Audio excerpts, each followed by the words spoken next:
Hello, newsies, and happy Friday to you guys. It is I, Becca Lori Hector, your host for Neurodiversity Newsstand, both here on this channel and in our groups on Facebook and LinkedIn. If you are new to the channel, this channel is now dedicated to Neurodiversity Newsstand, which originated as a group that I created on Facebook and then brought to LinkedIn to discuss the latest and greatest in neurodiversity news concerning autism and all the other neurodiversities, and kind of keep track of what's going on and kind of make sure that we hit the highlights. And then what I thought I would do here on YouTube is just kind of once a week on Fridays, wrap up the week's worth of news and kind of give it to you in a little nutshell if you haven't had a chance to read in the groups. So here we are.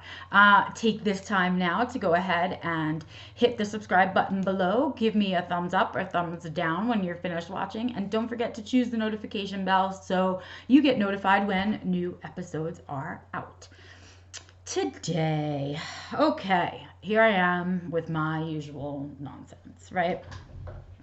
First of all, I am not sitting in a comfortable position and I am making things shake, so I'm sorry.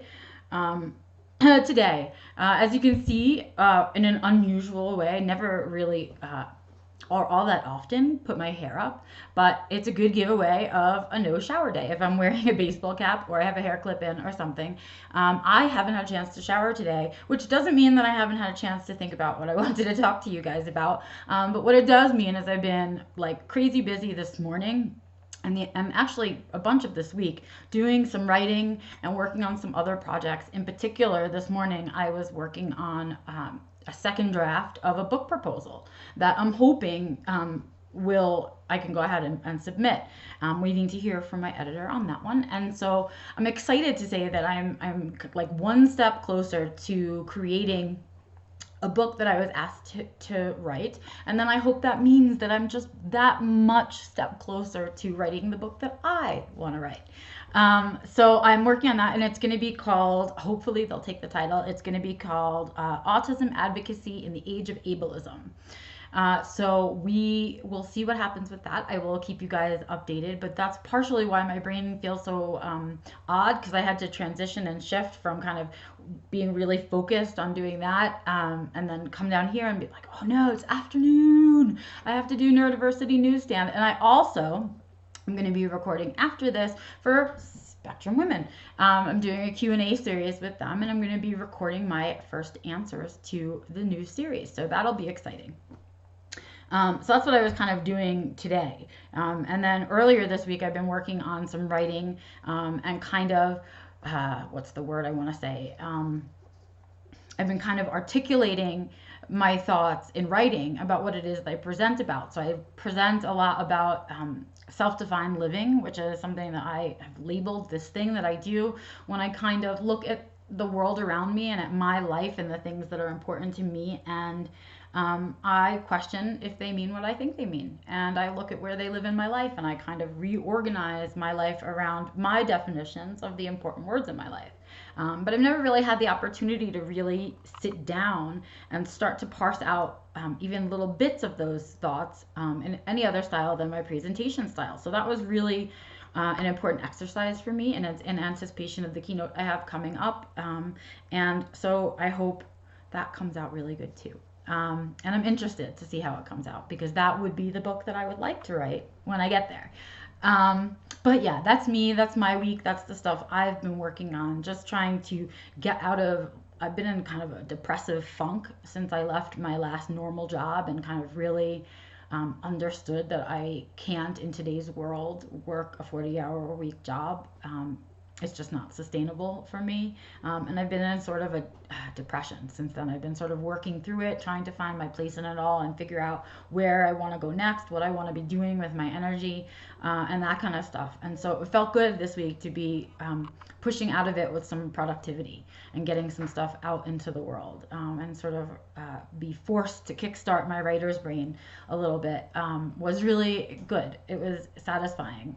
I felt like I'd accomplished things a little bit this week, which it's been hard to feel that way the past few months. So I was glad for that. Yay.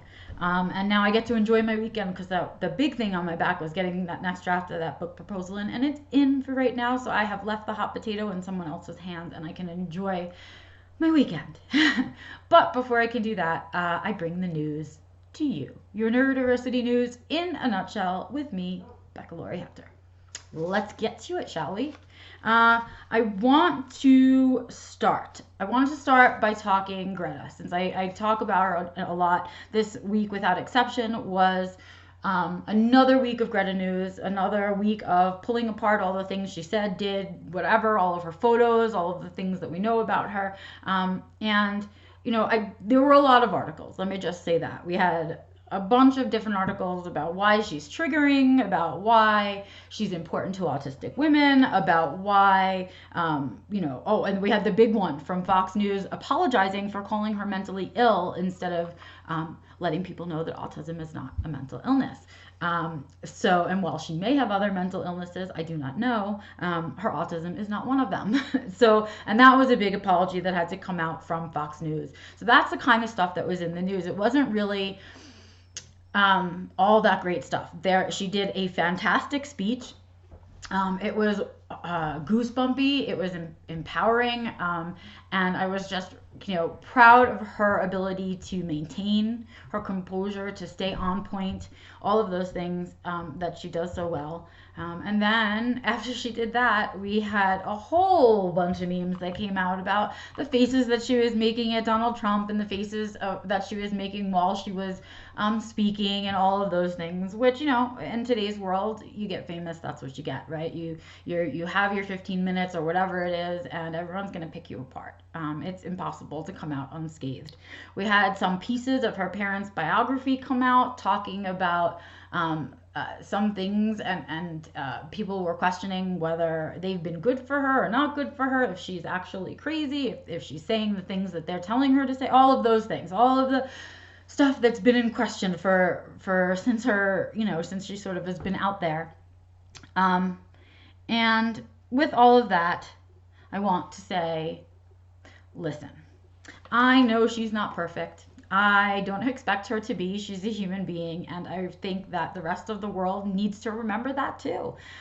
She's going to have her flaws just like anybody, but what I look at her and see is somebody who is fully authentic about who she is, and who stays in her lane, and she stays on point, and she stays focused, and she's not side railed by all of this other talk. She's not pulled away from what it is that is her purpose. Because people are picking her apart. And to me, that is a fantastic representation of autism in the mainstream. I am proud to have her out there doing so well, and not doing crazy things like the neurotypical Donald Trump. Right? So that's sort of my take on it. We had some trolls and such in the groups this week. That this particular issue brings out the trolls. But I've had to kick some people out of the group, and I hate doing that. But disrespect is not tolerated, and I just can't. So people have been kicked out, I feel like left and right, but we made it a really long time as a group without having to lose people. I think this is just one that is easy to enrage people about. If you pick on her, it's pretty easy to get people mad about it. And so I guess it was really a troll topic more than anything else. But that's kind of what I want to leave you with on the Greta side. I do want to make mention of Haley Moss's article in Bustle on Greta. She wrote a fantastic article called What Greta Thunberg Means for Autistic Women Like Me. And I thought, well, this is the stuff that we're looking for. This is the stuff that we want to have coming out of the whole Greta situation. It's the stuff that she would want coming out of the whole Greta situation if she can't save the planet.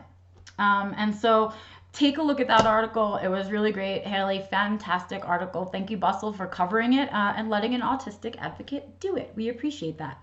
And so that's that. In terms of other news, we did not have that much news this week. It was a really, really, really painfully slow news week.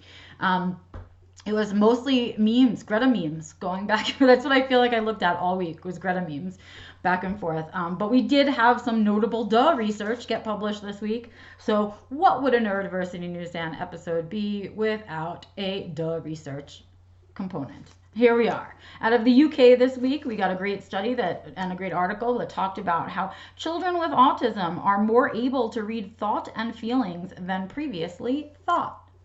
I want to put in parentheses by neurotypicals, because autistics have never questioned our abilities to understand thoughts and feelings. I think we just don't give as much attention to those things as neurotypicals do. But here we are. Research finds that we actually pay attention to that stuff and understand it just as much as neurotypicals do, and with just as much confusion at certain times. So there's that bit of research. But not to be outdone, out of the United States, we get another fantastic study. This one in Spectrum News, and it said, the title, apparent new rise in autism may not reflect true prevalence. What? Cannot be. What I really want to say is, duh. Right? That's a big old giant duh. Of course it doesn't. And what do they find as they're talking about this glorious discovery? Well, that we're just not, getting this big giant rise in autism. What we're actually doing is getting more people who are willing and able to come out of the closet, and we're also having better tests and ways to diagnose, and so thusly our numbers have not changed, our diagnosis numbers have changed. And so we say as a community, duh, for that too. So that's what came out in papers this week in terms of science. I did want to mention this piece. We had a great piece come out of Specialist Learn Australia by my favoritist of favorites, Barb Cook, who is my editor at Spectrum Women. She wrote a fantastic piece in Specialist Learn Australia called Autistic Women in the Workplace. And it talks about the inaccurate perceptions of women and autistics in the workplace. And I thought it was a fantastic article, Barb. Really, I was into it. I shared it on my personal profile too. You guys check it out. Fellow autistic, doing the good work, and a really, really good, interesting piece. Share it with your networks if you can. And what else? Okay. Oh, there's a book coming out in October that I wanted to mention that I can't wait to read. So Edlyn Pena, if you're watching this, by any chance, I know you're in Neurodiversity Newsstand, send me a copy. I will review it. I am excited to read this book. It is called Leaders Around Me, Autobiographies of Autistics Who Type, Point, and Spell to Communicate. And I am looking forward to reading that. It is edited by Edlyn Pena, who has a son on the spectrum, and I can't wait to see this. It's coming out in October. I will definitely be posting links for it so you can get it, but you can also look for it on your own. So congrats on that, you guys. Really looking forward to reading that in October. Super excited. Okay, and then that was really it for us. And I know this is like a short episode, and I would talk about more things, but what? I don't know. So instead, I'm going to talk about things that I have coming up, since I don't have any other events to really share. And if you do have any, or if I missed something in today's episode that you think we should have talked about, do not be afraid to comment. I comment back. I read everything. And I like to know you're out there. It feels like I do this to avoid most of the time. So if I don't see your thumbs up, and I don't see you subscribing, and I don't see you guys commenting to me or sharing it, I wonder, am I doing this for no reason? So please share your thoughts with me, and take a moment to do that. So what I have coming up. So coming up for me in November, I will be doing a keynote speech November 16th for AANE's annual conference in Boston. So if you are on the East Coast and you're interested in catching me speak about self-defined living, head on over to AANE's website and go ahead and register for the conference. I will be doing the keynote. And in anticipation of that, I have written a blog for AANE that they'll be putting out in their October newsletter that I'm sure I will share in Neurodiversity Newsstand, in which I talk about self-defined living and kind of a component of it that I think is important. So you guys can look out for that. And then lastly, before I choke on myself,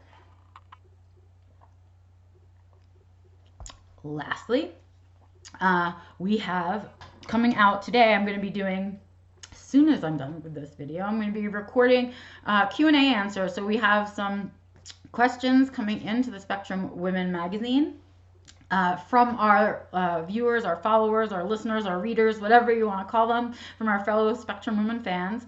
And I am answering those questions via video once a month on Spectrum Women. And this, I'm going to be recording the first one as soon as I'm done with this. So keep an eye out for that as well. It'll be shared on Spectrum Women, and I will do my very best to upload it here as well. So that's it for me, Becca Laurie Hector, your faithful host of Neurodiversity Newsstand. I hope you guys have an amazing weekend. I am sorry it's a short episode this week, but we were short on news.